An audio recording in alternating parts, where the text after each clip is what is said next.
Yan, sa mapagpalang araw po mga kasaka. So maganda ang panahon ngayon. Hindi siya maulan, hindi rin siya mainit.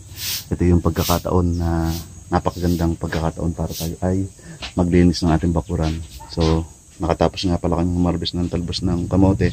Ito ay 30 kilos. At sa ngayong video mga kasaka ay tayo ay maglilinis ng bakuran. So yan yung ating talbos ng sili. Ready to harvest na, ang gaganda. So ngayon naman ay isang pagkakataon na para tayo ay maglinis kasi hindi nakakapagod. Makulimlim. Ito yung gustong gusto kong panahon kapag magtatrabaho dito.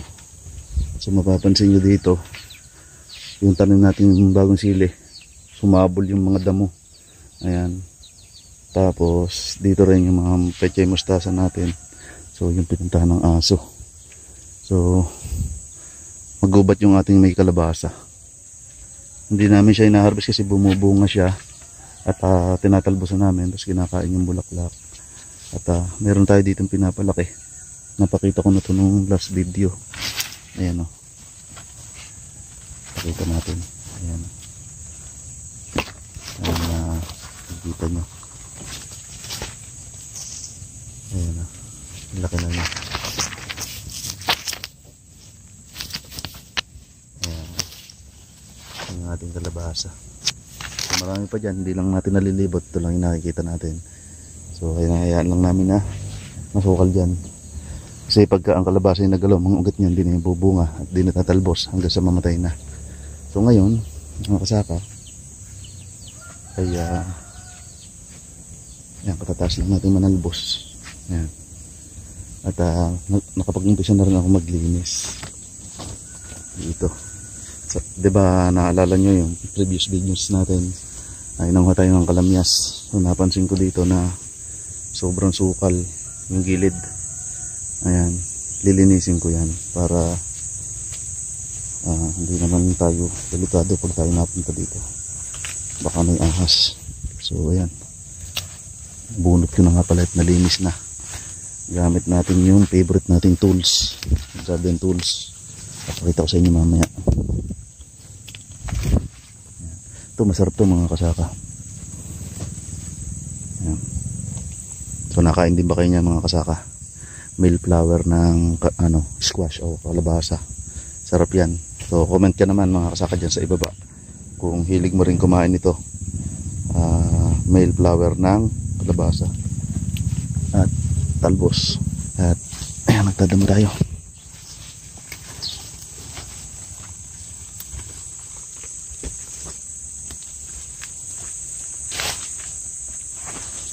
So ayan, malinis na.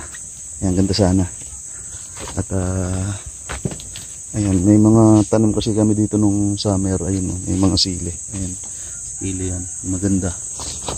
Ito yung sili. Tapos yung transplant natin na papaya, sana ay baba ito para mapakinabangan natin. At yun nga, ay maglilinis, napakasukal. Ayan o, may mga sili yan dyan. Ayan damo. Gamit itong ating favorite tools na asada.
mga saka.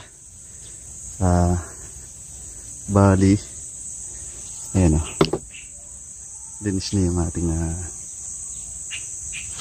ayan. Ang gilid ng ating bakod. Ayan. Bali, hanggang doon lang tayo sa kanto. Mainit na. Ayan. At ito naman lilinisin natin namin. Yung mga sili yan mga kasaka. At alam nyo ba mga kasaka, itong puno ng ating mulberry, dahil bunga. Update ko kayo. Ayan. Ayan, unti-unti na nahihinog. Ang dami. Sobrang daming bunga. At alam nyo ba, tuwing hapon, ang dami ditong nanganganlong na ibon. Iba-ibang klaseng ibon. Napansin ko yan kahapon. At meron akong papakita sa inyo mga kasaka. Wow. Tingnan naman bunga ng mulberry. Very prolific ang bunga. Ayan o. Kahit sabihin nung maliliit pa sila, kitang-kita mo na ang daming bunga. Wow. Tapos, ang isang papakita ko sa inyo. Meron tayo ditong nakitang pugad at may inakay na. Ayan na. Very friendly nila. Ayan. Ayan. Dalawa yan. So, tingnan natin kung ano itsura nila. Ayan. Sige, dyan ka lang. So, ayan. Binalik ko na sa pugad na. Para hindi ano. Ayan. Huwag ka nang malungko. Huwag ka nang maingay. Nagtatakot ang iyong mama.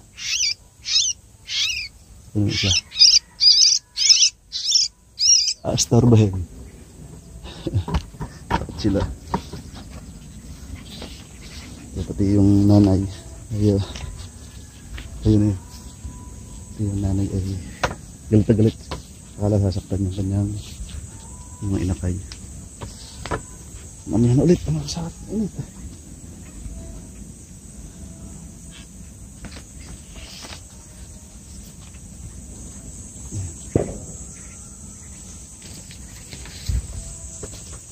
Linis na. Hindi na nakatakot gumala dito pag kuha ng kamyas. So doon na lamang sa may taniman natin ng kalabasa ang ating lilinisin. Dito naman ay ayun na yung ibon. Kung makikita pansin yung mga kasaka, ayun nasa may poste. Ayun, pinuntahan na yung kanyang anak. So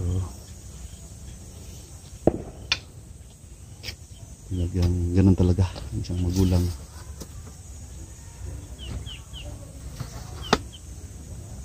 Gusto kong tingnan kung paano. Binibisita niya yung kanyang mga inakay.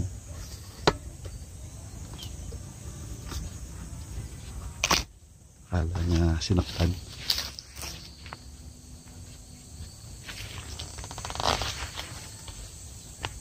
Ayun. Ayan. Ayan yung mga magulang.